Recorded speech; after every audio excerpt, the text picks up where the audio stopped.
Hello' everyone নমস্কাৰ আকৌ এটা মিনি ব্লগৰ সৈতে মই আপোনালোক স্বাগতম জনাইছোঁ। এতিয়া টাইম হৈছে প্ৰায় 1:59 আৰু মই চেহেৰীৰ বাবে কিটচেন ডিপাৰ্টমেণ্টত আহিছোঁ। মা নাহালৈকে কিটচেন ডিপাৰ্টমেণ্টটো মোৰেই। মই দাইল আৰু ভাজি বনালোঁ, চিকেনৰ চব্জি আছিলে সেইটো কাৰণে আৰু একো বনোৱা নাই। চেহেৰী বনোৱা হৈ গ'ল, চেহেৰী কৰি মেলি নমাজ পঢ়ি শুই দিলোঁ।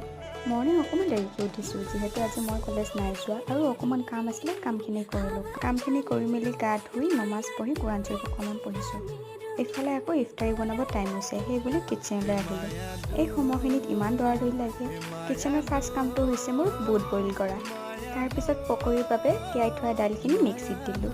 তাৰপিছত দাইল, বেচন, বন্ধাকবি, জলকীয়া, পিঁয়াজ গোটেইখিনিক একেলগে মই দিলোঁ। তাৰপিছত কেৰাহীত বহাই দিলোঁ আৰু দেখিছেনে আঙুলিটো কাটি থাকিল পিঁয়াজ কাটোতে। কটাৰীখন আছে মোক চিনি পোৱা নাই, মা নাই যে। তাৰপিছত আলু পৰঠা বনালোঁ, এখন শ্ৰীলংকা এখন আমেৰিকা। তাৰপিছত দুখনকে লগ লগাই টাৱাখনত বহাই দিলোঁ। আজিলৈ বাই।